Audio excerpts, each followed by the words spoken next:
1999 সাল সকাল 8টা কলকাতার এসপ্লানেদের ধুলোমাখা রাস্তায় চা দোকানের সামনে দাঁড়িয়ে আছে রাহুল, 25 বছরের এক যুবক।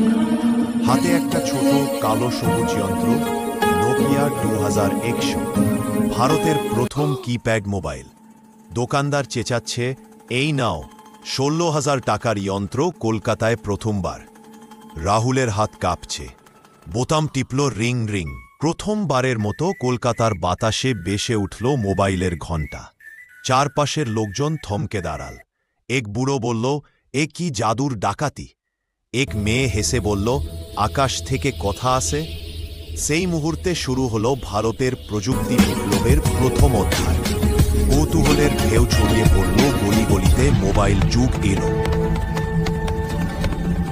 প্রেস কনফারেন্স, আলোর ঝলকানিতে দাঁড়িয়ে নোকিয়ার সিইও ঘোষণা করলেন, নোকিয়া 7710 ভারতের প্রথম টাচস্ক্রিন ফোন।